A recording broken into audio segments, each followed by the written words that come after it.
The marble chessboard had been sitting untouched in the corner of Dante Caruso's study for 3 years. It wasn't decorative, though the hand-carved obsidian and ivory pieces were worth more than most people earned in a decade. It was a challenge, a puzzle left behind by his mentor the previous dawn with explicit instructions. Solve this, and you'll understand how to think 10 moves ahead of your enemies. Dante had tried. God knows he'd tried. He'd brought in grandmasters, strategists, even a retired general who'd planned covert operations in 3 different wars. Every single one of them had stared at the board for hours, moved a piece or 2, then admitted defeat. The position was impossible. White was 3 moves from checkmate, no matter which way you looked at it. There was no escape. So the board sat, a monument to the limits of human intelligence, a reminder that some problems had no solutions. Until the day the new cleaning girl moved the pieces. Dante didn't know her name. He made it a point not to learn the names of the household staff. They were temporary, replaceable, and the less personal connection he had with them, the safer they were from the ugliness of his world. He knew she was young, maybe mid-20s, and that she'd been hired by his head of household 3 weeks ago to replace the previous maid who'd quit without notice. He'd seen her exactly twice. Once in the hallway, where she pressed herself against the wall and kept her eyes down as he passed. Once in the kitchen early one morning, where she'd been scrubbing the floor on her hands and knees, her dark hair tied back in a fraying cloth, her movements efficient and silent. She was a shadow, exactly what staff should be. That Tuesday morning, Dante had been up since 4 a.m. Insomnia was an occupational hazard when you ran an organization that moved $60 million in questionable revenue every month. He'd been reviewing shipping manifests, cross-referencing them with dock schedules, when his phone buzzed with a message from his underboss. Problem at the warehouse. Need you there in 20. Dante had grabbed his coat and headed for the door, his mind already shifting gears from paperwork to crisis management. He'd walked past his study without a second glance.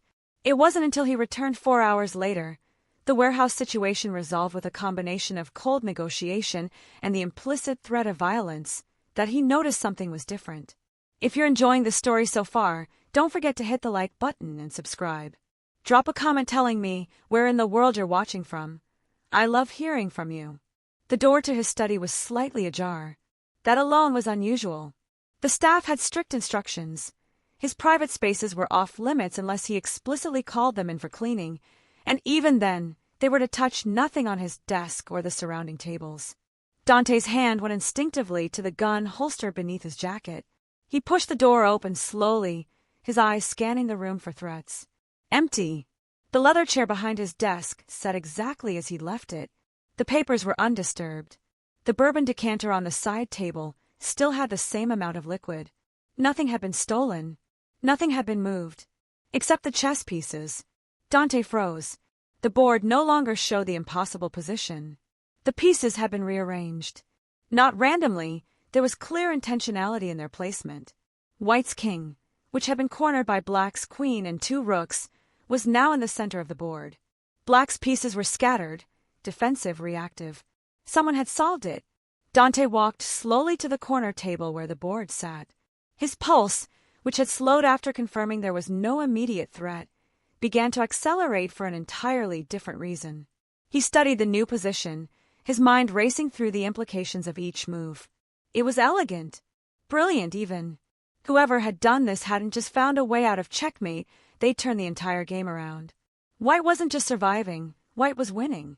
The solution involved a sacrifice. The White Queen, the most powerful piece on the board, had been deliberately moved into a position where it could be captured.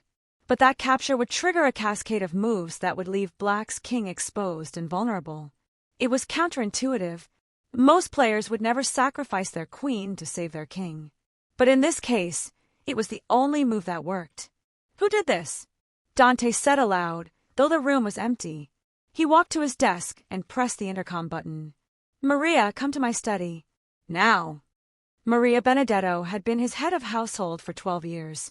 She was in her late 50s, a widow who ran the estate with the efficiency of a general and the discretion of a priest. She appeared in the doorway less than 2 minutes later, her face calm but attentive. Yes, Mr. Caruso? Who cleaned my study this morning? Maria's eyes flicked to the room, scanning for whatever had triggered the question. The new girl, sir. Elena. I sent her up around 6 a.m. while you were out. She was instructed not to touch your desk or the chessboard, Dante interrupted. Did you tell her not to touch the chessboard? Maria hesitated. I didn't think to mention it specifically, sir. I told her not to disturb any of your personal items. If she moves something, I will speak to her immediately, and I want to speak to her, Dante said. His voice was calm, but there was an undercurrent of something Maria couldn't quite identify. Not anger. Something else. Bring her to me. Maria's face paled slightly.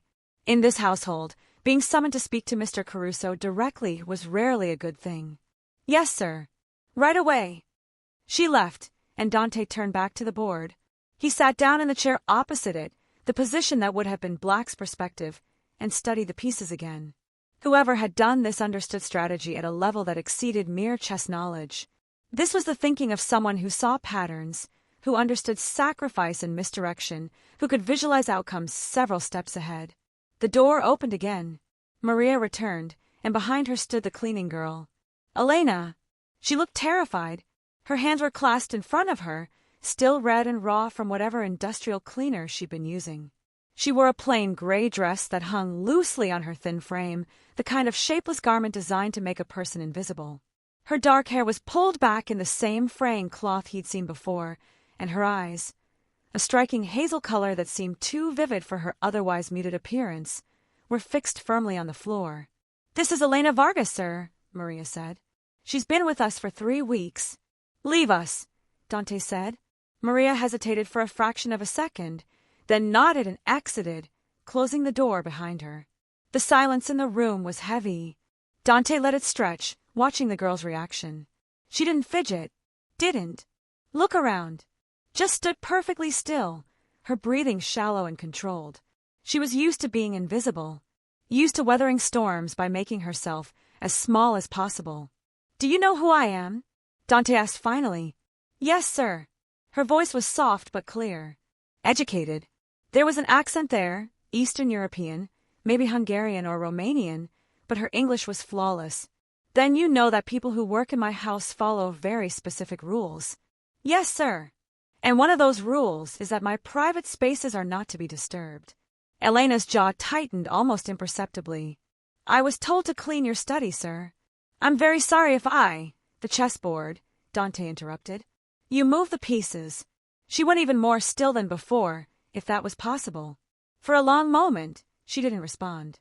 Then quietly, yes, sir. I did. Why? She seemed to be weighing her words carefully, as if walking through a minefield. I saw the position. I recognized it as a puzzle. I didn't think anyone would notice if I just... I'm very sorry, Mr. Caruso. I shouldn't have touched your things. It won't happen again. You recognized it as a puzzle, Dante repeated. And you solved it. Yes, sir. Dante leaned back in his chair, studying her with the same intensity he used when interrogating people who'd stolen from him. That position has been on that board for 3 years. I've had grandmasters look at it, chess champions, strategic consultants. None of them could solve it. Elena said nothing. So I'll ask you again, Dante continued, his voice dropping to that quiet tone that made grown men nervous. Where did you learn strategy? For the first time, Elena lifted her eyes from the floor. She met his gaze directly, and Dante saw something flash in those hazel depths. Not defiance, exactly, but a spark of something that had been buried deep. Pride, maybe, or the memory of pride. My father taught me, she said. Your father? Yes, sir. He was a professor. Mathematics and game theory at the University of Bucharest. She paused, then added with careful precision, before the regime change. Before he was arrested for speaking against the government's economic policies. Dante absorbed this information. A professor, an intellectual, someone who'd been punished for having opinions in a country that didn't tolerate dissent. The timeline would make sense. The Romanian Revolution had been in the late 80s. This girl would have been a child then.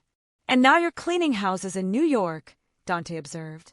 Something flickered across Elena's face, pain, quickly suppressed. Life takes unexpected turns, Mr. Caruso. I'm grateful to have work at all. How did you end up here? I came to America 5 years ago. Student visa. I was studying economics at NYU. She spoke in short, clipped sentences, as if each word cost her something. My visa sponsor withdrew funding in my final year.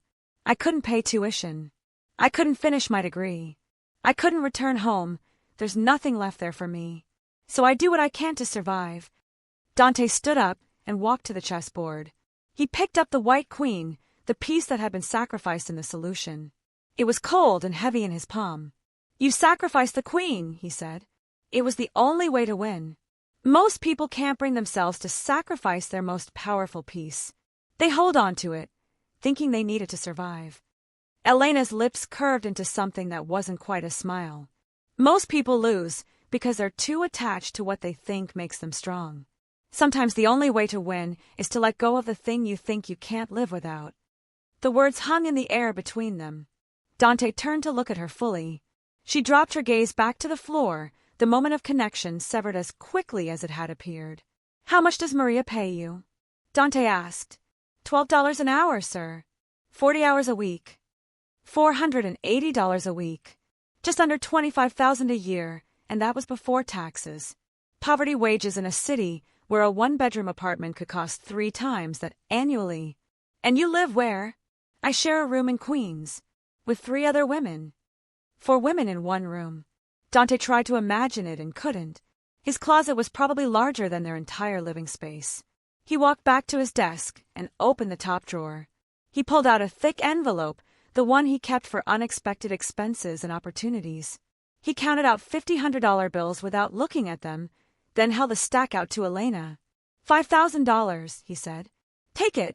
Elena stared at the money as if it were a snake that might strike. She didn't reach for it. I don't understand, she said carefully. You solved a problem no one else could solve.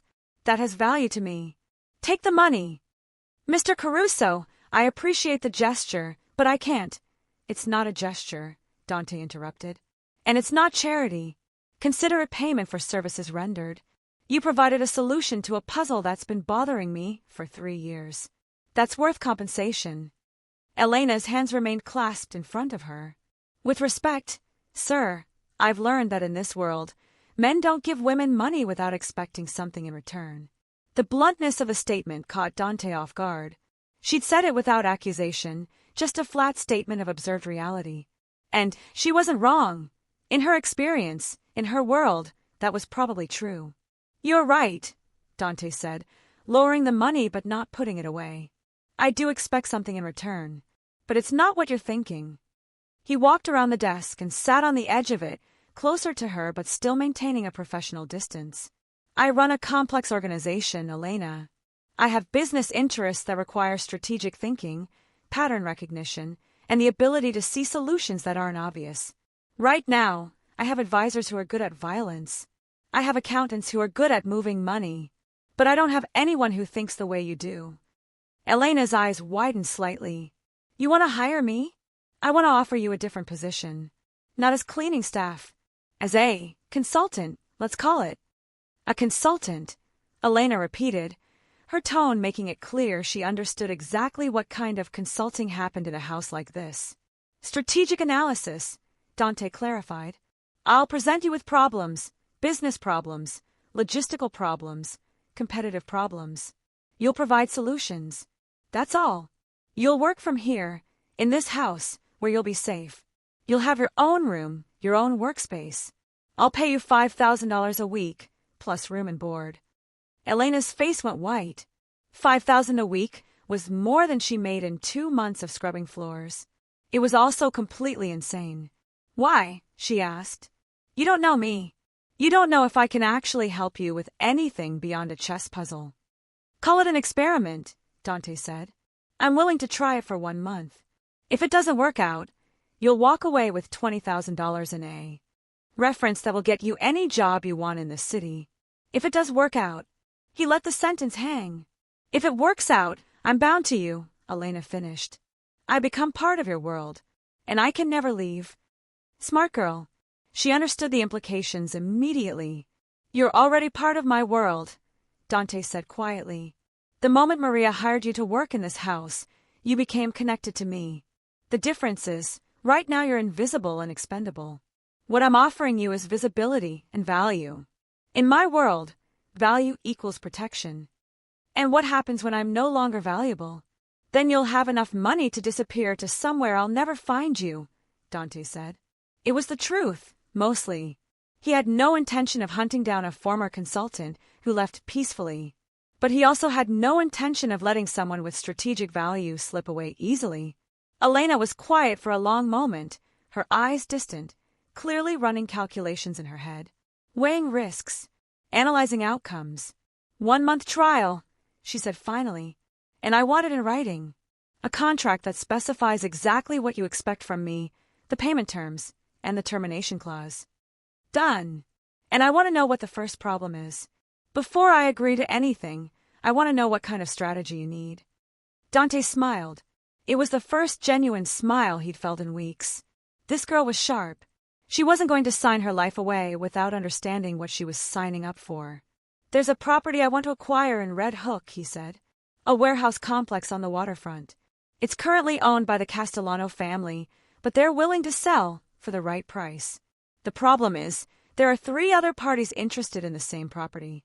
2 are legitimate developers who want to convert it into luxury condos. 1 is a rival family who wants to use it the same way I do, for importing goods that don't go through traditional customs channels. And you need a strategy to outbid them without revealing how badly you want it, Elena said. Exactly. She was quiet for another moment, her eyes unfocused as she thought. Then, you don't outbid them. You make them withdraw their bids voluntarily. How? The developers are motivated by profit. The rival family is motivated by territory. If you can make the property appear less valuable to the developers and more dangerous to the rival family, they'll lose interest without you having to spend an extra dollar. And how do I do that? The developers will withdraw if they believe the environmental remediation costs will exceed the profit margin. Warehouses that old, especially near the waterfront, almost always have contamination issues, lead paint, asbestos, soil pollution from industrial runoff. You commission an environmental assessment. Not a fake one, a real one. But you make sure the results are prominently publicized. The developer's investors will see the potential liability and pressure them to back out. Dante nodded slowly. It was a solid approach. And the rival family? They'll back out if they believe the property is under federal surveillance. You don't actually need the feds to be watching, you just need the appearance of it. A few unmarked cars parked nearby. Some official-looking people with cameras taking pictures of the building. Maybe a leaked memo about a DEA investigation into smuggling operations in Red Hook. The rival family won't risk buying a property that might be a honeypot. It was brilliant, simple, elegant, and completely legal in terms of what Dante would be doing directly. The environmental assessment was legitimate due diligence. The appearance of federal interest could be manufactured without actually breaking any laws, just some theater to create the right perception. And once they've all withdrawn, Dante asked, you wait 2 weeks, long enough for the initial interest to fade. Then you make an offer to the Castellanos that's reasonable but firm. They'll be relieved to have any buyer at that point, and they'll accept. Dante looked at her for a long moment. This girl, this 20-something maid who'd been scrubbing his floors for $12 an hour, had just outlined a strategy that was better than anything his current advisors had proposed. When can you start? He asked. I need to give Maria notice, and I need to move my things out of Queens. Don't give Maria notice. I'll handle it, and you don't need to move your things. I'll have someone pack up your room and bring everything here. You start today. Elena's breath hitched. Today! The warehouse deal closes in 3 weeks. I need to move fast. Dante stood up and walked back to his desk. He pulled out a legal pad and began writing. I'll have my lawyer draft the formal contract by tomorrow morning. In the meantime, this is a letter of intent outlining the terms we discussed. Sign it, and we have a deal. He wrote quickly, his handwriting sharp and precise. The terms were exactly as he'd stated. 1-month trial, $5,000 per week, room and board included. Either party could terminate with 1 week's notice. He signed it at the bottom, then slid it across the desk to her. Elena picked up the paper and read it carefully, her eyes moving over every word. Dante watched her process the information, saw the moment she made her decision. She reached for the pen on his desk. "One thing," she said, before signing. "I don't participate in violence. I don't plan operations that will get people hurt. I'll help you outthink your competitors, but I won't help you hurt them." "Agreed," Dante said. It wasn't a problem. He had plenty of people who handled the violent aspects of his business. What he needed from her was entirely different. Elena signed the letter. Her signature was surprisingly elegant, a flowing script that spoke of old-world education and careful training. "Welcome to the organization, Elena Varga," Dante said, taking the signed letter back. "Let me show you to your new room." He led her out of the study and up the curved staircase to the second floor. The east wing of the house contained several guest rooms that were rarely used. He opened the door to the largest one, a space with tall windows overlooking the gardens, a queen-size bed with pristine white linens, and an attached bathroom with marble fixtures. "This is yours," he said. "I'll have your things brought up this afternoon. There's a desk by the window where you can work.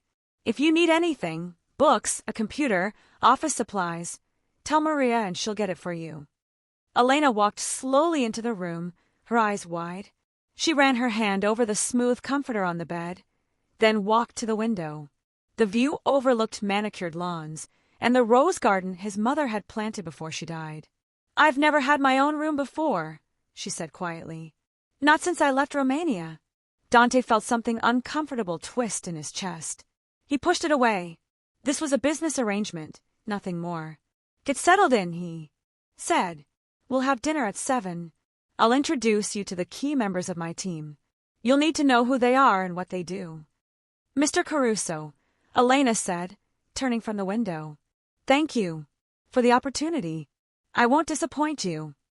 "I know you won't," Dante said. "Because if you do, you'll be back in Queens sharing a room with 3 other women. Motivation is a powerful thing." He left her there and returned to his study. He had phone calls to make, people to notify. His underboss, Marco, would need to know about the new hire. His lawyer would need to draft the proper contract. Maria would need to understand that Elena's role had changed. But first, he stood for a long moment looking at the chessboard. The solved puzzle. The sacrificed queen that had led to victory. He picked up his phone and took a picture of the board, then sent it to his mentor's daughter with a simple message: "It's solved." Finally, the response came back within minutes. "How?" Dante looked toward the stairs where Elena had disappeared into her new room. "I hired someone smarter than me," he typed. Then he deleted it and wrote instead, "I found the right piece."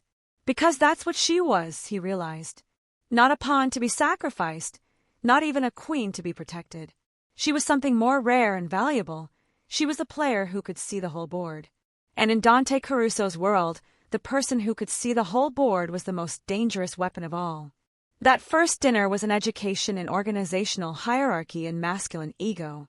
Elena descended the stairs at 6:55, wearing the same gray dress she'd been cleaning in that morning. She didn't own anything else. Her entire wardrobe consisted of 3 identical gray dresses, 2 pairs of shoes, and whatever undergarments she could afford from discount stores. The dress had been washed in the bathroom sink and hung to dry, but it still looked like exactly what it was: the uniform of poverty. She'd expected Dante to comment on it, maybe send her back upstairs to change into something more appropriate. But he said nothing when she appeared in the doorway of the dining room, just gestured to the chair at his right. The dining table could seat 20, but tonight only 6 places were set.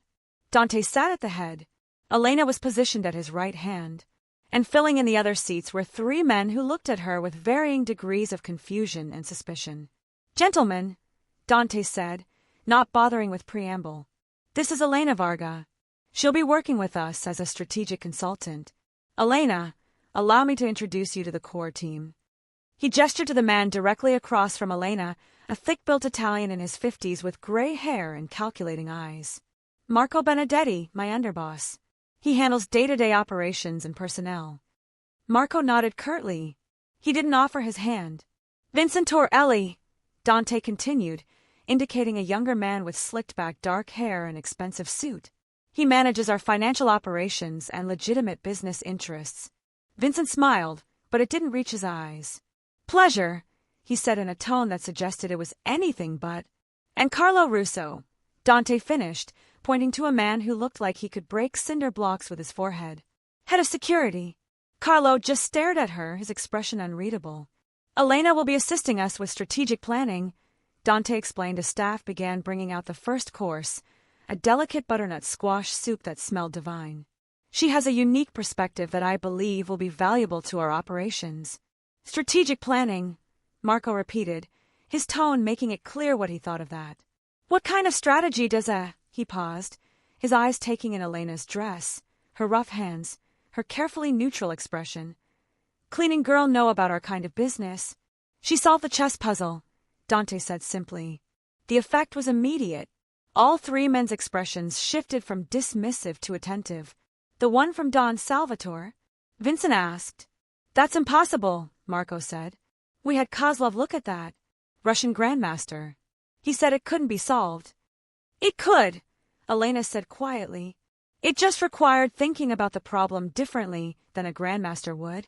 "And how exactly did you think about it?" Carlo asked. His voice was surprisingly soft for a man his size. Elena set down her soup spoon. "May I?" she asked Dante, gesturing toward the center of the table. He nodded. She reached for the salt and pepper shakers, the small vase of flowers, and several pieces of silverware. She arranged them on the table in a pattern that roughly approximated the chess position. "The problem everyone had," she said, moving the items as she spoke, was that they were thinking like chess players. In chess, you protect your king at all costs. You sacrifice pawns, maybe a knight or a rook, but never the queen. The queen is too valuable. She moved the salt shaker, representing the white queen, into a position where it could be captured by the pepper shaker. But this puzzle wasn't about playing chess. It was about understanding psychology. The person who set up this position wanted to see who would be willing to abandon conventional wisdom, who would sacrifice the thing everyone else would protect. She moved the pepper shaker to capture the salt, then rapidly moved the other pieces. Once black takes the queen, white's remaining pieces can execute a forced sequence of moves that leads to checkmate in 3. But you only see that sequence if you're willing to let go of the most powerful piece first. The table was silent. Marco was leaning forward, studying the makeshift board. Vincent's eyes had narrowed, reassessing her.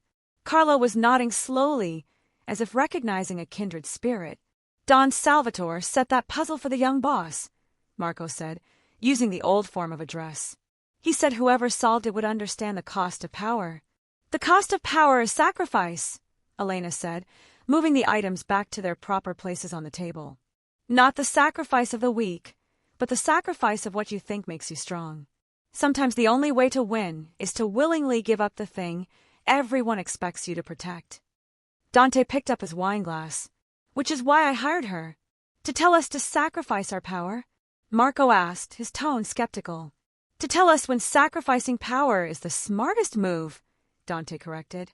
"Elena, explain the warehouse strategy." For the next 20 minutes, over soup and the main course of osso buco, Elena laid out the plan she described to Dante earlier. She spoke clearly and methodically, addressing each man's area of responsibility. "To Marco, you'll need to coordinate the environmental assessment. It needs to be legitimate, done by a licensed firm, but the timing of the public release should be strategic. I recommend leaking it to a local news blog that covers real estate development, somewhere the legitimate developers are likely to see it, but not so mainstream. That it looks orchestrated. To Vincent, the financial projections for remediation costs need to be realistic but concerning. I can help you run the numbers if you provide me with comparable properties. The goal is to make the developer's investors nervous, not suspicious. To Carlo, the surveillance theater is your domain. It needs to look official but not aggressive. Unmarked cars, but not the kind the feds actually use, those are too easy to verify. Use vehicles that look like surveillance, that create the impression of being watched, without actually impersonating law enforcement. If you're hooked on this story, make sure to subscribe and turn on notifications so you never miss an upload. Your support means everything and helps me bring you more emotional stories like this one. When she finished, Marco sat back in his chair, arms crossed. "It's clever," he admitted grudgingly, "but it's also risky." If the Castellanos figure out we're manipulating the market, they'll be offended. That's bad for future business. They won't figure it out, Elena said, because we're not lying to them. The environmental issues are real. Every old warehouse has them. The surveillance is happening. We're just not specifying who's doing it or why. We're not manipulating the market. We're providing information and letting other parties make their own decisions based on that information. Plausible deniability, Vincent said, a hint of respect creeping into his voice. Exactly. What if the rival family doesn't scare that easily? Carlo asked. The Moretti crew isn't known for backing down from a challenge. Then we escalate, Elena said. Stage a DEA raid on a different property in the area. It doesn't have to be real, just coordinated activity that looks like federal interest in the entire district. The Morettis won't risk their money on a property in a hot zone. You'd stage a fake federal raid? Marco asked, eyebrows raised. I'd create the appearance of federal activity, Elena corrected. There's a difference. Dante had been quiet during most of this exchange, simply eating his dinner and watching his men's reactions to Elena. Now he spoke. The question, gentlemen, is whether you trust my judgment. I believe Elena can help us think more strategically, operate more efficiently, and stay ahead of our competitors without increasing our risk profile. Do you agree? It was phrased as a question, but everyone at the table knew it wasn't. Dante wasn't asking for permission. He was telling them this was how it would be. Marco was the first to respond. If she can deliver on the warehouse deal, I'm convinced. 1-month trial, like you said. Vincent nodded. Agreed. Though I'd like to work with her on the financial projections, personally. Make sure the numbers hold up under scrutiny. Carlo just grunted, which Dante seemed to interpret as assent. Then it's settled, Dante said. He turned to Elena. You'll work directly with Vincent on the warehouse project. Marco will provide you with information on our current operations so you understand the full context of what we do. And Carlo will coordinate the security theater. And what will you do? Elena asked, then immediately looked like she regretted the question. You didn't ask the boss what his role was. But Dante just smiled slightly. I'll do what I do best. I'll make sure everyone plays their part, and I'll handle the closing negotiations with the Castellanos. You provide the strategy, I'll execute it. Dessert was a delicate panna cotta with berry compote. Elena ate it slowly, savoring each bite in a way that spoke of long familiarity with hunger. The men talked business around her, shipments and schedules, problems with suppliers, personnel issues. She listened more than she spoke, absorbing information, building a mental map of how this organization functioned. After dinner, as the staff cleared the table, Dante stood. Elena, a word in my study. She followed him down the hall and into the room where this had all begun. The chessboard was still there, the solved puzzle preserved exactly as she'd left it. Dante closed the door and walked to the window, looking out at the dark gardens. You handled yourself well tonight. The men respect intelligence when they see it. They respect you, Elena corrected. They're willing to tolerate me because you've endorsed me. True, but tolerance is how it starts. Respect is earned over time. He turned to face her. In the low light of the study, with his jacket off and his tie loosened, he looked younger than she'd initially thought. Mid-30s, maybe. Too young to have the kind of power he wielded, and yet there was nothing boyish about him. He carried authority like a second skin. I want to set some ground rules, he said. You'll have access to sensitive information about my operations. That information stays in this house. You don't talk about it outside these walls, not with friends, not with family, not with anyone. I don't have friends, Elena said, and my family is gone. Something flickered in Dante's eyes, recognition, maybe, or sympathy. The second rule, you report directly to me. If the men ask you to do something that makes you uncomfortable or that contradicts what we've agreed, you come to me first. Understood. Third rule, you maintain professional boundaries. This is a business relationship. I know what it looks like. Young woman living in the house of a powerful man. People will make assumptions. Let them. But what actually happens between us is professional and nothing more. Elena felt heat rise in her cheeks, not from attraction, but from the clinical way he was setting the parameters. As if she might be stupid enough to think this was anything other than what it was. I'm not interested in being anyone's mistress, Mr. Caruso. she said coolly. I'm interested in survival and advancement. The former requires money, the latter requires reputation. Sleeping with my employer would compromise both. Dante smiled, a real smile this time. Good. Then we understand each other. He walked to his desk and pulled out a leather wallet, thick with cash. He counted out $5,000 in hundreds and handed her the stack. First week's payment, he said. I know the formal contract won't be ready until tomorrow, but I don't want you to think this isn't real. Elena took the money with hands that trembled slightly. It was more cash than she'd ever held at one time. More than she'd made in the entire 3 weeks of cleaning this house. Thank you, she said. Don't thank me. Deliver results. She nodded and turned to leave, but his voice stopped her at the door. Elena! She looked back. The puzzle, he said, gesturing to the chessboard. Don Salvatore left it for me with a note. He said, when you solve this, you'll know you're ready to lead. I've spent 3 years trying to figure out what he meant. Tonight, watching you explain the solution to my men, I finally understood. What did you understand? That leadership isn't about protecting what you have. It's about knowing when to sacrifice what you think you can't lose. And it's about being smart enough to surround yourself with people who can see solutions you can't. Elena held his gaze for a long moment. I hope I can be that person for you. You already are, Dante said. Now go get some sleep. We start early tomorrow. Elena climbed the stairs to her new room. The staff had indeed brought her things, a single worn suitcase and 2 cardboard boxes that contained her entire life. They'd been placed discreetly in the corner of the room. She sat on the edge of the bed and counted the money again. $50 bills. Proof that this wasn't a dream or a mistake. Proof that she'd taken the gamble and, at least for now, won. She thought about her father, who taught her chess in their small apartment in Bucharest while the revolution raged outside. He told her that strategy wasn't about the pieces on the board, it was about understanding what the other player valued and exploiting that knowledge. What do you value, Dante Caruso? She whispered to the empty room.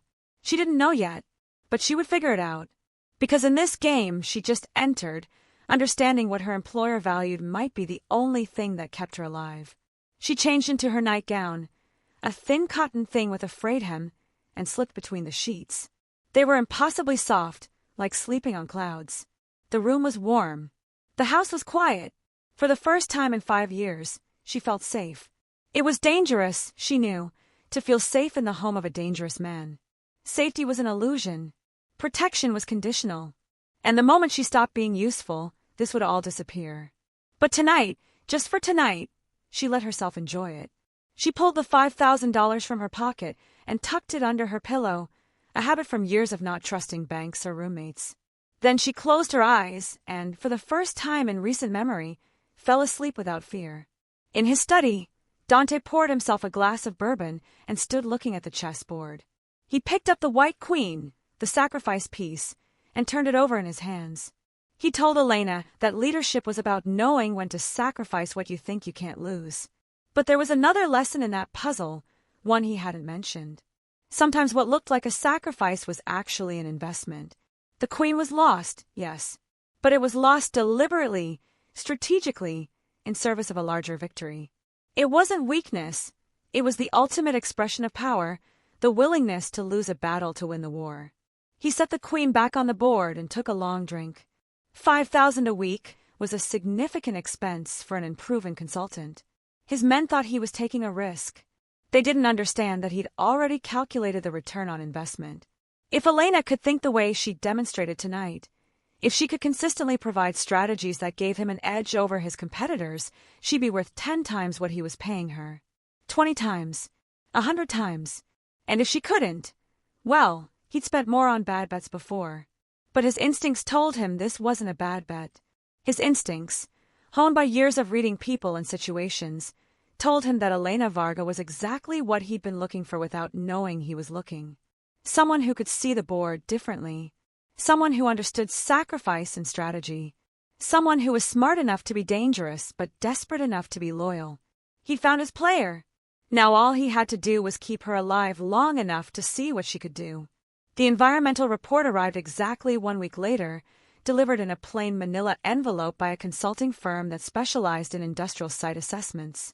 Elena sat in Vincent's office, a converted library on the first floor that smelled of old books and new money, reviewing the findings with the kind of focused intensity usually reserved for bomb defusal. Elevated lead levels in the soil, she read aloud, running her finger down the page. Asbestos in the ceiling tiles. PCB contamination from old electrical equipment. Evidence of petroleum products in the groundwater.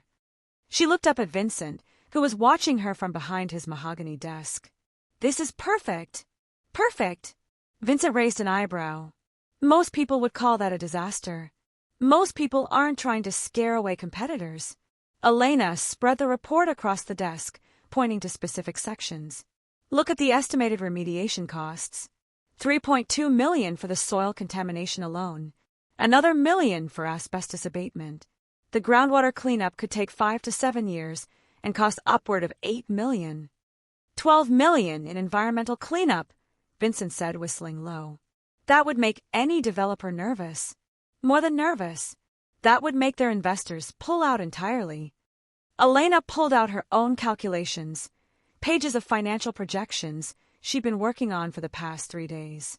I ran the numbers on what a luxury condo conversion would generate in that neighborhood. Even with optimistic rent projections, the profit margin shrinks to almost nothing when you factor in these remediation costs.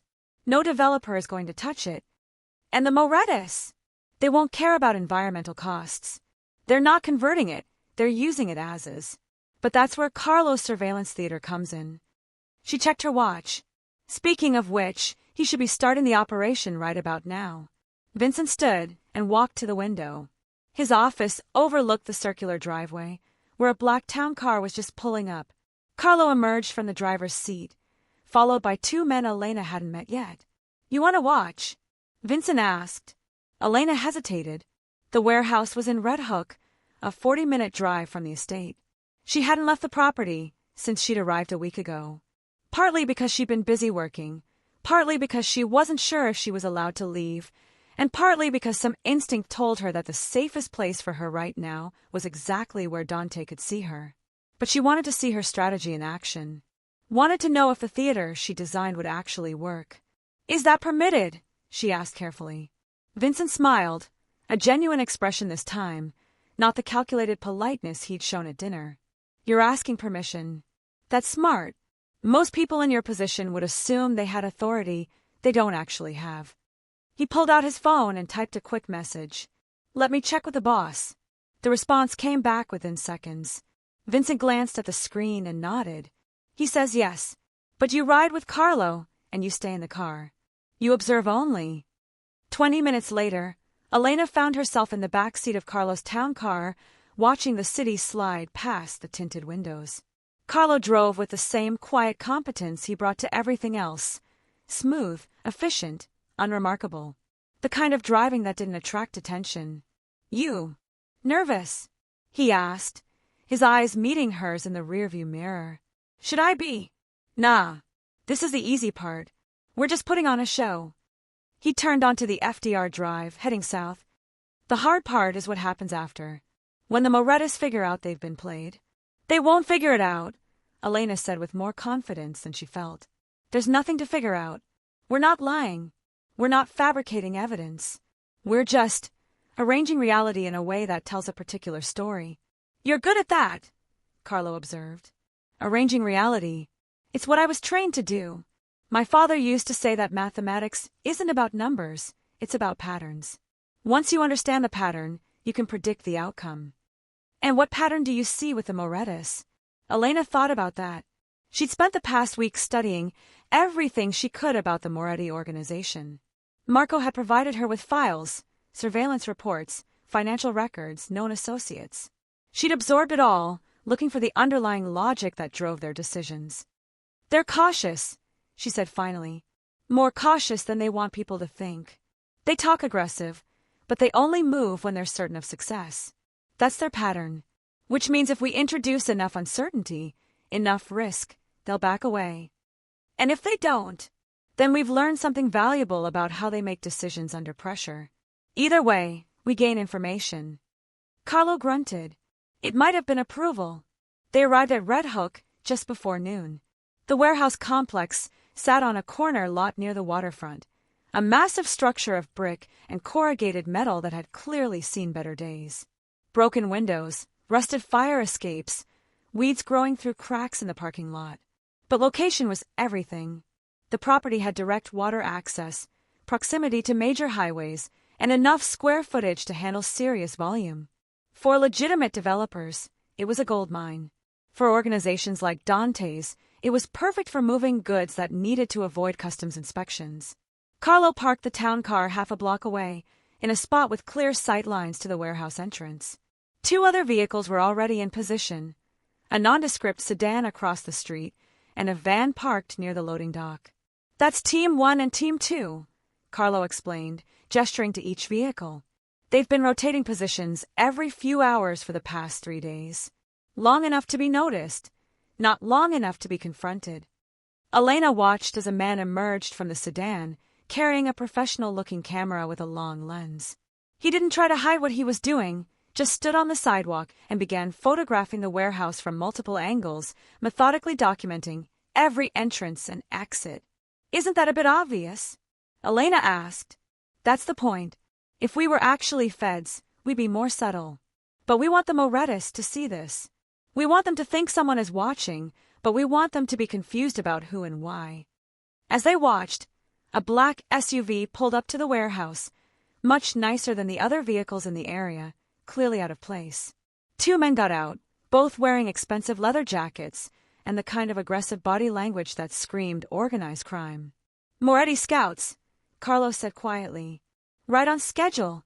The Moretti men noticed the photographer immediately. One of them pointed, saying something to his companion. The photographer didn't react, just kept taking pictures.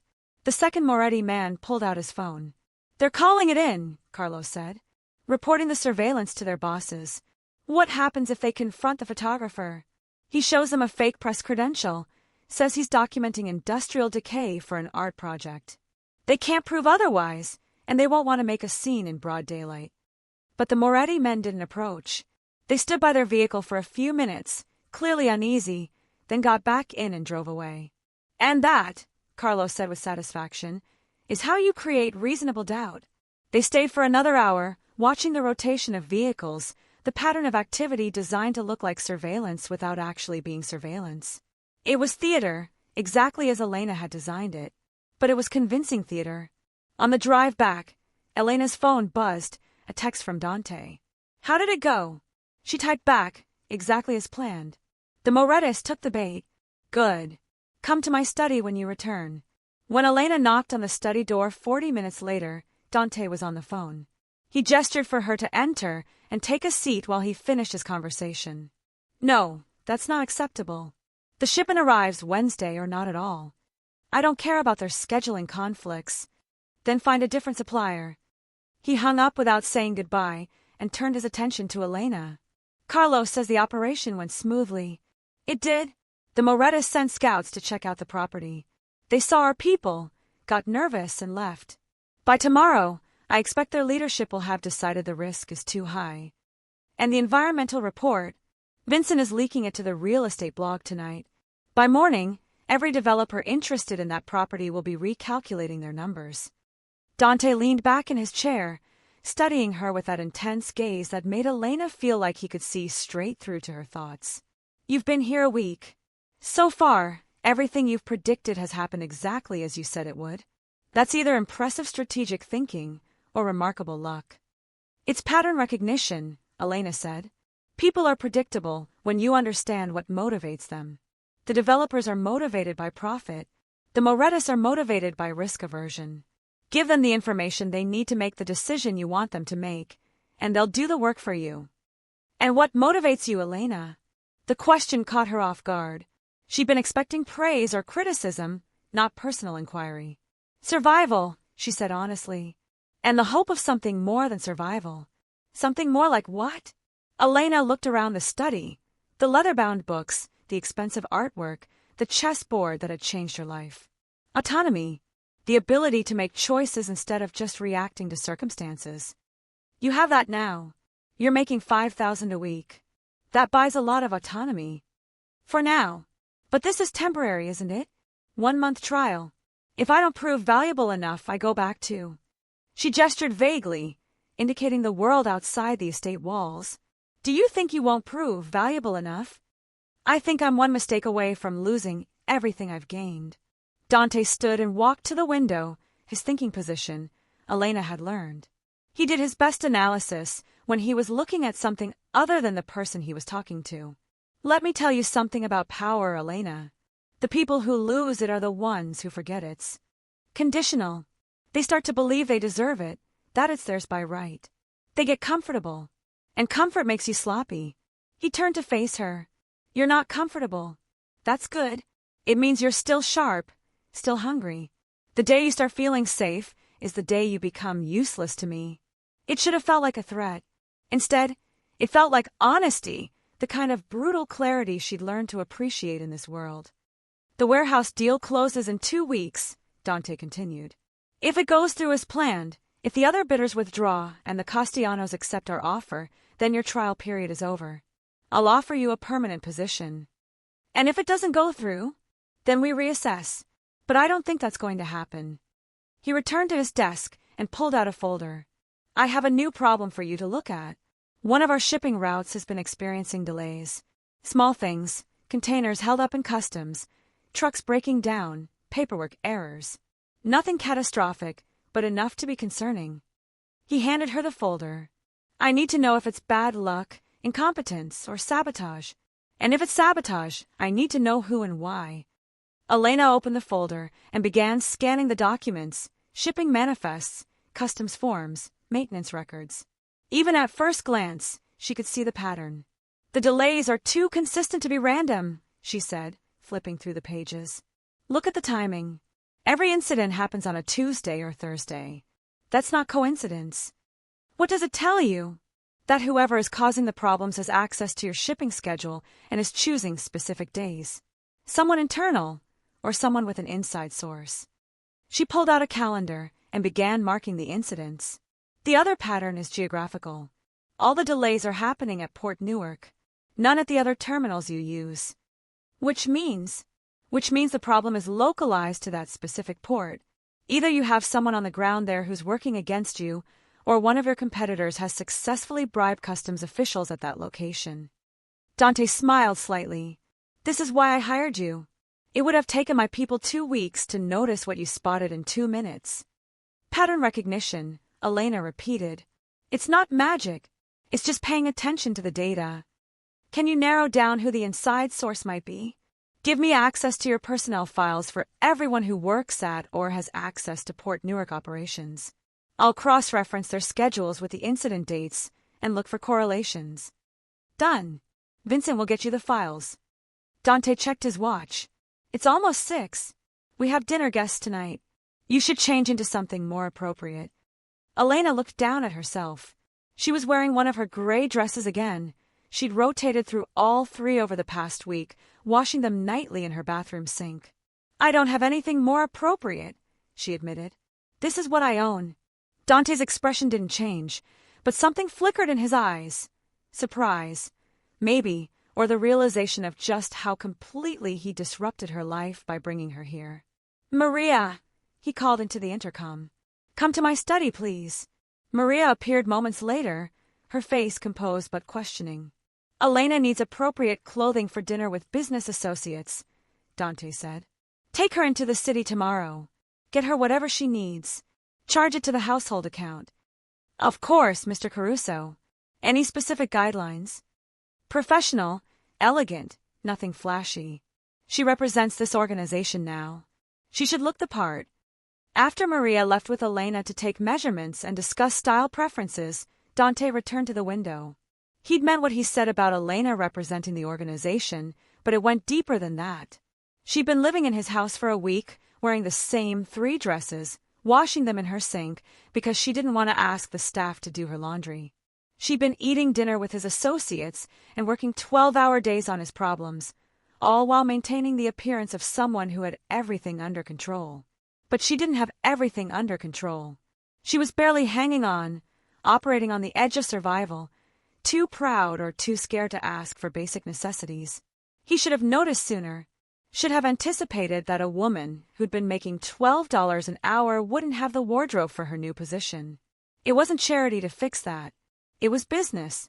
But as he stood there, looking out at the gardens, he had to acknowledge that it felt like something more than business. It felt like responsibility.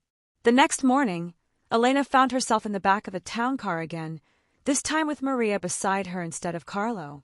They drove into Manhattan, to a district where the stores had names Elena recognized from fashion magazines but had never dreamed of entering. "Mr. Caruso has given us a budget of $10,000, Maria said as they walked down Fifth Avenue. "That should be sufficient for a basic wardrobe, several dresses, some separates, shoes and accessories. $10,000. For clothes, Elena's entire year of living expenses, rent, food, everything, had been less than that when she was sharing the room in Queens. "That's excessive," Elena said. "I only need a few items." "You need enough to rotate through a week without repeating," Maria corrected gently. "And you need variety, business meetings, casual dinners, formal events. Trust me, dear. I've been dressing people for this life for many years. Let me help you." Over the next 4 hours, Elena was transformed. Maria had an eye for what worked. Classic cuts that flattered Elena's slim frame, rich colors that brought out her hazel eyes, fabrics that spoke of quality without screaming wealth. By the time they returned to the estate, Elena had 6 dresses, 2 pantsuits, 3 pairs of shoes, and enough accessories to coordinate with everything. The total came to just under $9,000, which seemed impossible for such a relatively modest collection until Elena looked at the price tags and nearly fainted. "This is insane," she whispered to Maria as they carried the shopping bags up to her room. "This one dress costs more than I made in a month of cleaning." "Welcome to Mr. Caruso's world," Maria said with a slight smile, "where the cost of appearing successful is just another business expense." That evening, Elena descended the stairs for dinner wearing one of her new acquisitions, a deep navy dress with a modest neckline and elegant lines that made her look older, more sophisticated. She'd left her hair down instead of tying it back, and Maria had shown her how to apply minimal makeup that enhanced rather than masked. The reaction when she entered the dining room was immediate. Marco actually stopped mid-sentence in his conversation with Vincent. Carlo's eyebrows rose slightly, and Dante's expression didn't change much, but his eyes did. They tracked her movement across the room with an intensity that made Elena's pulse quicken uncomfortably. "Much better," was all he said, gesturing to her usual seat at his right. The dinner guests were representatives from one of Dante's legitimate businesses, a construction company that did most of its work on city contracts. They were older men, politicians in expensive suits, and they spent most of the meal discussing building codes and zoning variances in language designed to sound boring and technical while actually discussing bribes and kickbacks. Elena listened carefully, building her mental map of how Dante's world connected to the legitimate power structures of the city. It was fascinating, really, the way money and influence flowed between the underworld and the establishment, each feeding the other in an endless cycle. After dinner, as the guests were leaving, one of them, a silver-haired man named Alderman Breslin, paused beside Elena. "You're the new strategic consultant," he said. It wasn't a question. "I am." "Interesting choice. Usually, Dante hires from within the organization. You're an outsider. Sometimes an outside perspective is exactly what's needed." Breslin smiled, but it didn't reach his eyes. "Just make sure you remember whose side you're on, young lady. In this world, there's no such thing as neutral." After he left, Dante called Elena back to his study.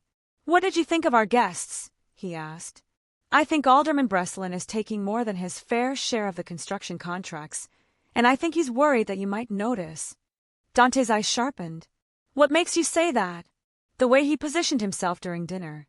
He spent most of the meal watching you, trying to gauge your reactions. And the comment he made to me on his way out, that was a warning disguised as advice. He's nervous about something." "Interesting. I'll have Vincent look into the contract distributions." He gestured to the chessboard, which now displayed a new puzzle. "I've started setting these up for you. 1 puzzle a week. Consider it mental exercise." Elena approached the board. This position was different from the last one, more complex, with pieces scattered across the entire board in what looked like chaos. "What's the objective?" she asked. "Same as always. Find the path to victory." Elena studied the position for several minutes, her mind working through possibilities. Then she saw it. Not a single brilliant move, but a sequence of small advantages that compounded into overwhelming force. "It's not about one move," she said slowly. "It's about tempo. White needs to make moves that force Black to respond defensively, never giving Black time to organize an attack. Each move looks small, but collectively they control the board." "Show me." She began moving the pieces, explaining her thinking as she went. Pawn to e4, forcing Black's knight to retreat. Bishop to c4, putting pressure on the weak f7 square. Castle kingside, securing the king while activating the rook. Each move serves multiple purposes: development, attack, defense. By move 12, White has overwhelming positional advantage, even though no pieces have been captured. Dante watched her hands move across the board, the confidence in her movements, the clarity of her strategic vision. "My father used to say that chess is the closest thing to war without actual violence," Elena said, straightening up from the board. "The goal isn't to kill your opponent's pieces. It's to control the space where they can move, to limit their options until they have no good choices left. Your father taught you well. He tried. He wanted me to think strategically, to see patterns, to understand that power isn't about force, it's about position." She paused. "He also taught me that every game ends eventually.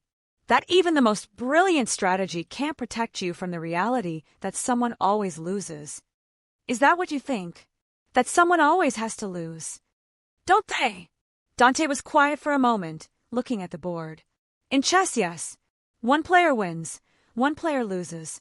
But in business, in life, sometimes you can structure the game so everyone wins something.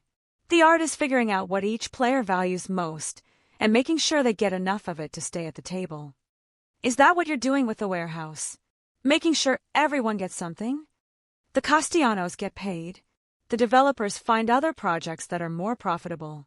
The Morettas avoid a risky investment. And I get the property I need. Everyone wins in their own way.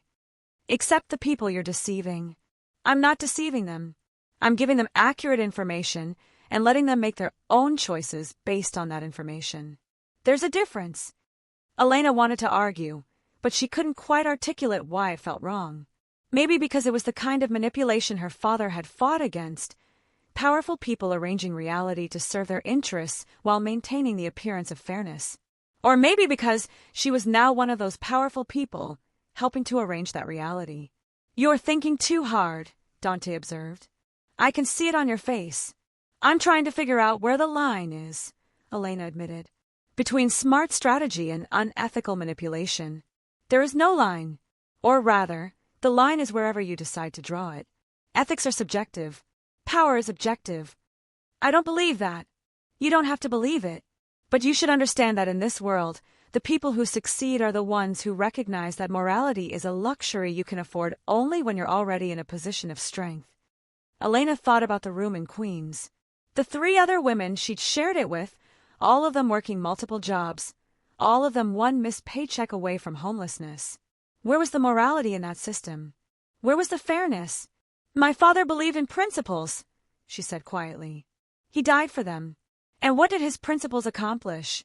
They made him a martyr to a cause that didn't change anything. The corrupt politicians he spoke against are still in power. The system he fought is still grinding people down. His principles didn't save him, and they didn't save my family." "So you've decided principles are worthless?" "I've decided that survival comes first. Principles are something you can afford when you're not starving." Dante stood and walked around the desk until he was standing directly in front of her, close enough that she had to tilt her head back to maintain eye contact. "Let me tell you what I see when I look at you, Elena Varga. I see someone who's smart enough to be dangerous, desperate enough to be loyal, and principled enough to draw lines even when it costs you. That combination is rare. Most people are only 2 of those 3. He reached out and very gently tucked a strand of hair behind her ear. The gesture was intimate without being sexual, almost paternal, if a father could look at his daughter with the kind of intensity. Dante was directing at Elena. "The warehouse deal is going to close," he said. And when it does, I'm going to offer you a permanent position. Not because you're useful, though you are, but because I think you could become something more than useful. I think you could become essential. Elena's breath caught. And what happens when I'm no longer essential? Then you'll have made enough money to buy your own warehouse, your own estate, your own position of strength from which to exercise whatever principles you choose. He stepped back, breaking the moment. It's late. You should get some rest. Tomorrow you'll brief Marco on the shipping route investigation. He'll want details. Elena nodded and left the study, her mind whirling.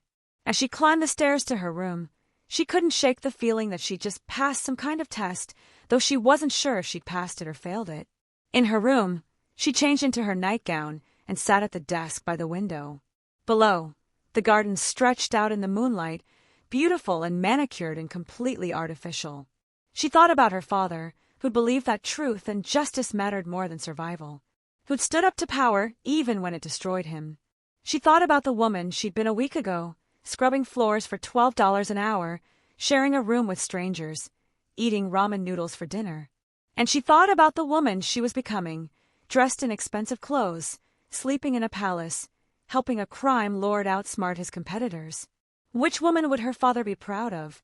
She pulled out a notebook and began working on the shipping route analysis, losing herself in data and patterns, in the comfortable world of numbers and logic where ethical questions had clear answers. But in the back of her mind, a small voice whispered, "You're in too deep now. There's no going back to who you were." She ignored the voice and kept working, because that's what survivors did. They focused on the next problem, the next challenge, the next move on the board. And they worried about principles when they could afford to. The warehouse deal closed on a Thursday afternoon with a handshake and a cashier's check for $8.3 million. The Castellanos walked away satisfied. The developers had withdrawn their bids after seeing the environmental report. The Morettas had pulled out citing strategic concerns after 2 weeks of surveillance theater. Dante Caruso had his warehouse, and Elena Varga had proven her worth. "Congratulations," Marco said as they stood in the parking lot of the property, watching the Castellano representatives drive away. "Your first operation, and it worked exactly as planned." Elena looked up at the building that had consumed her thoughts for 3 weeks. It looked the same as it had in the photographs, run down, industrial, unremarkable. But now it belonged to Dante, and by extension, to the organization she was now irrevocably part of. "The environmental issues are still real," she said. "Someone will have to deal with that eventually." "Eventually," Marco agreed. "But not today. Today we celebrate a successful acquisition." He checked his phone. "Boss wants to see you back at the house. Something about making your position permanent." The drive back felt different. Elena watched the city pass by with new eyes. A week ago, she'd been an outsider looking at Dante's world through a keyhole. Now she was inside it, complicit in its machinery, her strategies woven into its operations. When she entered Dante's study, he was standing at the window, his thinking position. But this time he turned immediately when she entered. "The warehouse is ours," he said, "which means you've completed your trial successfully. Thank you for the opportunity. Don't thank me yet. You haven't heard the permanent offer." He gestured to the chair across from his desk. "Sit." She sat. Dante remained standing, pacing slightly, unusual for him. He was a man who controlled his movements as carefully as he controlled everything else. $7,500 a week, he said, with annual bonuses tied to successful operations, full medical and dental coverage, continued room and board in the estate, and a formal title, Director of Strategic Operations. It was a 50% raise, more money than Elena had ever imagined earning in her entire life. "There are conditions," Dante continued. "You report only to me. You don't discuss strategy with anyone outside the core team. And you commit for a minimum of 2 years. No walking away after 6 months because you've saved enough to feel independent. 2 years is a long time. 2 years is barely enough time to understand how we really operate. I'm not hiring you for quick wins, Elena. I'm hiring you to change how we think about competition and risk." Elena studied his face, looking for the catch. There was always a catch. "What aren't you telling me?" she asked. Dante stopped pacing. He looked at her with something that might have been approval. "Smart. Never accept an offer without understanding the full context. He returned to his desk and pulled out a folder, thicker than the others he'd shown her. 3 days ago, I received intelligence that the Moretti family is planning retaliation for the warehouse. They know they were played, even if they can't prove how. And they've decided that the appropriate response is to eliminate my strategic advantage. He opened the folder and showed her a surveillance photograph. It was grainy, taken from a distance, but clear enough to show a man in a coffee shop holding what appeared to be a dossier. A dossier with her photograph attached to the cover page. Elena's blood went cold. They know about me. They know you exist. They know you're working for me. And they've correctly identified you as a high-value target. Dante closed the folder, which is why the permanent position comes with permanent protection. 24-hour security, restrictions on your movements, and the understanding that you are now, whether you like it or not, part of this war. You said I wouldn't participate in violence. You won't, but violence may come looking for you anyway. That's the reality of this world, Elena. The moment you became valuable to me, you became a threat to them. Elena stood and walked to the window, looking out at the gardens that no longer felt quite as safe as they had a week ago. Why are you telling me this? Why not just hire me and let me figure out the danger on my own? Because I want you to make this choice with full information. I won't trap you with ignorance. She turned to face him. And if I say no, if I decide 7,000 a week isn't worth being hunted, then I pay you for the month as agreed, give you a reference, and help you relocate somewhere the Morettis won't find you. Witness protection isn't just for witnesses. Money can buy you a new identity and a fresh start. It was a genuine offer. Elena could hear it in his voice. He would let her walk away. But walking away meant going back to invisibility, back to poverty, back to sharing rooms and scrubbing floors and counting pennies. Walking away meant sacrificing the queen before the game even reached its critical phase. What kind of protection are we talking about? She asked. Carlo will assign a personal security detail. Someone with you whenever you leave the estate. Armored vehicles for transport.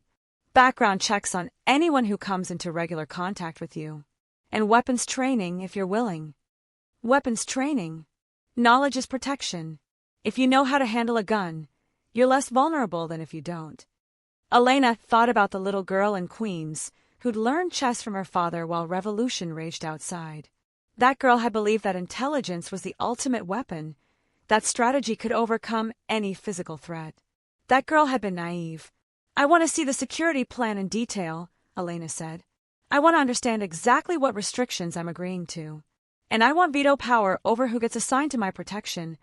I won't have someone following me who makes me more afraid than the people they're supposed to protect me from. Reasonable. Anything else? I want access to the intelligence you have on the Morettis. If they're coming after me, I want to understand their capabilities and their patterns. I can't strategize against an enemy I don't understand. Dante smiled, genuinely smiled, the kind of expression that transformed his severe features into something almost warm. You want to turn defense into offense. You hired me to think strategically. Well, strategically, the best defense is to make the attack too costly to execute. If the Morettis know that targeting me will trigger a response that hurts them more than it hurts you, they'll recalculate. And how do you propose we make that clear? I need to think about it. But the principle is sound. Raise the cost of aggression until the aggressor finds a cheaper alternative. Dante walked around the desk and extended his hand. Then we have a deal. Welcome to the permanent team, Director Varga. Elena shook his hand. His grip was firm, warm, and completely engulfing. For just a moment, she let herself acknowledge how much larger and stronger he was than her, how much physical power he possessed that she would never have. But she had different power. The power to see patterns he couldn't see. The power to solve problems he couldn't solve alone. I won't let you down, she said. I know you won't. Because if you do, we both lose. And I don't think either of us is comfortable with losing. He released her hand but didn't step back. There's one more thing. Tomorrow night, we're having a formal dinner. Representatives from 3 other families. Allies, mostly, though that can change. I want you there. As what? As my strategic advisor. I want them to see you. I want them to know that I have someone who thinks differently than their advisors think. In this world, perception is half the battle. You want to show me off. I want to demonstrate strength. You are part of that strength now. Elena nodded slowly. She understood the game. She was being positioned as a visible asset, a demonstration of Dante's resources and sophistication. She was being made into a target deliberately to send a message. "What should I wear?" she asked. "Something that says, intelligent and untouchable. Maria will help you choose." The formal dinner was held in the estate's main dining room, a space Elena had only glimpsed before. It was designed to impress: 20-foot ceilings, crystal chandeliers, a table that could seat 30 but tonight served only 12. Elena wore a black dress that Maria had insisted was perfect, fitted but not tight, elegant but not ostentatious, with a neckline that was conservative enough for business but interesting enough to command attention. She arrived early, before the guests, and found Dante already there, dressed in a tuxedo that made him look like he'd stepped out of a different era, dangerous and sophisticated in equal measure. "You look nervous," he observed. "I am nervous. I've never been to anything like this." "Then let me give you the rules. First, don't drink more than 1 glass of wine. You need to stay sharp. Second, listen more than you speak. These men will reveal more than they intend to if you pay attention. Third, if anyone makes you uncomfortable, you have my permission to excuse yourself. I won't force you to endure harassment in the name of politics." "Thank you. And Elena!" He looked at her directly. "You belong here. Don't let anyone make you feel otherwise." The guests arrived in a carefully orchestrated sequence. First came Don Salvatore's nephew, a man in his 60s who ran construction unions. Then, the Calabrese representative, who controlled gambling operations in 3 states. Finally, the Rossini family head, who managed legitimate real estate alongside less legitimate money laundering. Each of them reacted visibly when Elena was introduced as Director of Strategic Operations. The Calabrese representative actually laughed.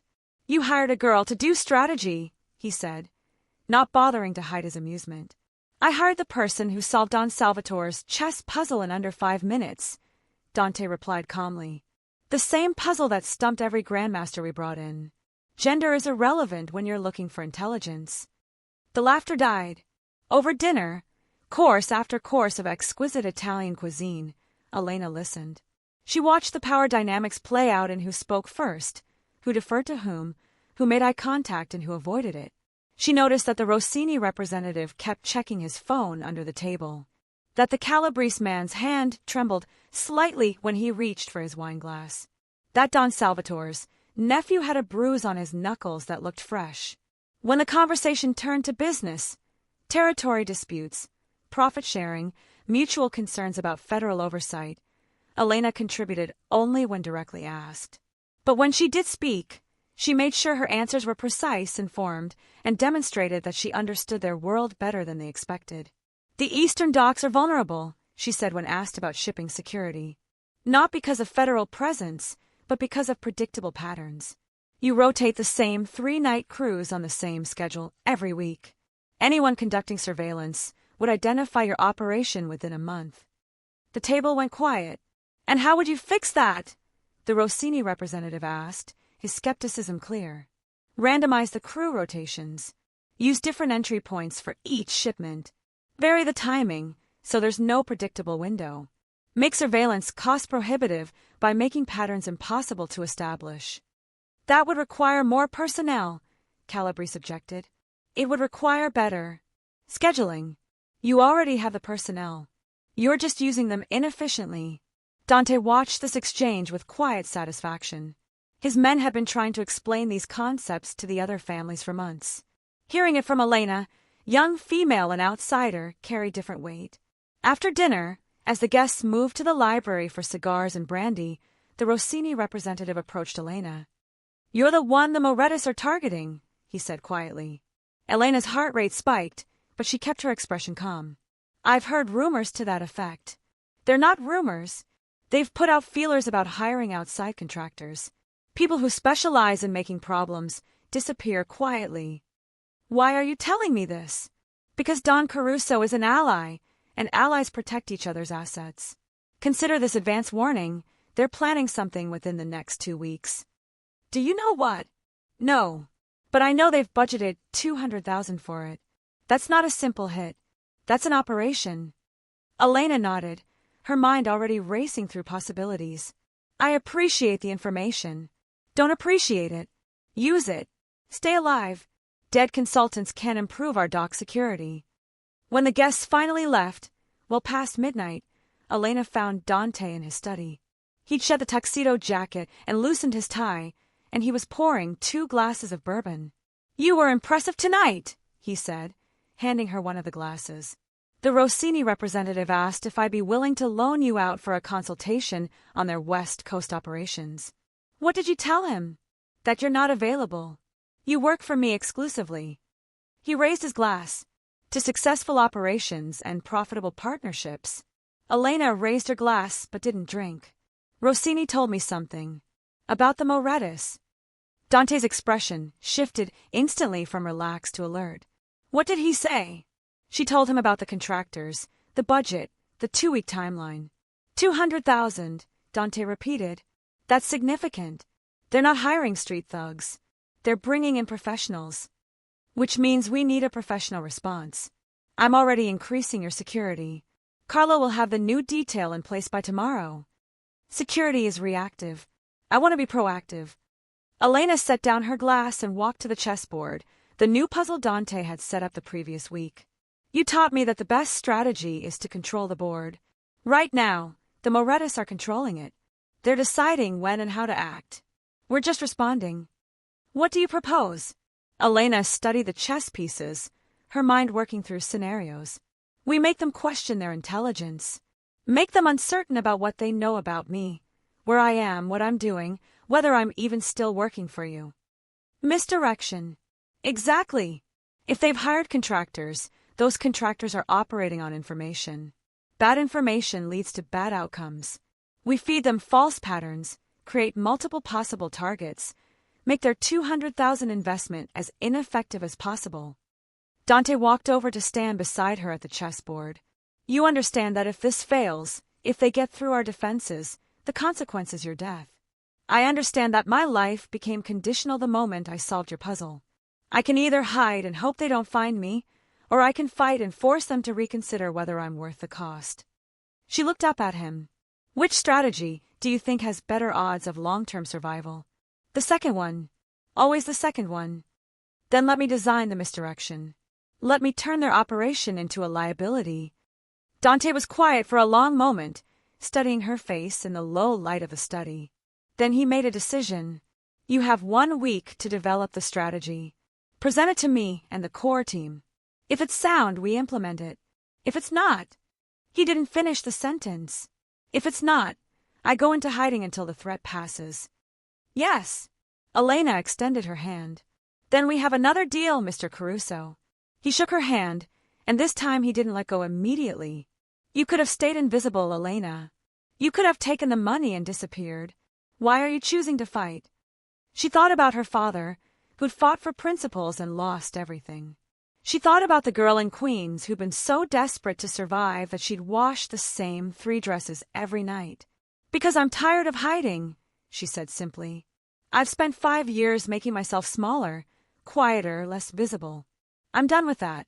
If the Morettis want to come for me, let them come. But they're going to learn that targeting me costs more than I'm worth. Dante smiled, that rare, genuine expression that transformed his features. You're starting to sound like someone who belongs in this world. Maybe I do, Elena said. Maybe I always did. I just needed someone to show me the board. She left him standing by the chess puzzle and climbed the stairs to her room. The dress felt heavy now, the weight of the evening settling into her bones.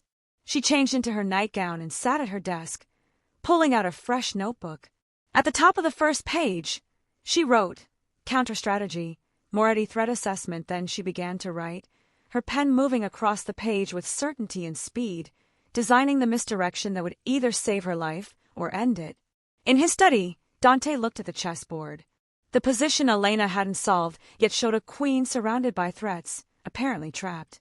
But Dante had designed this puzzle specifically for her. And the solution, when she found it, wouldn't be about protecting the queen. It would be about sacrificing everything else to give the queen space to move. Because that's what he was doing now, whether he admitted it or not. Reorganizing his entire organization's security infrastructure around one woman who'd walked into his house 3 weeks ago and changed everything. It was strategic. It was necessary. It was good business.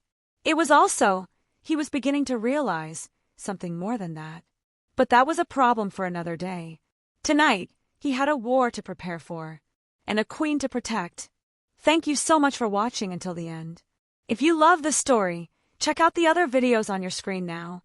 I think you'll really enjoy them. And don't forget to subscribe if you haven't already. See you in the next story.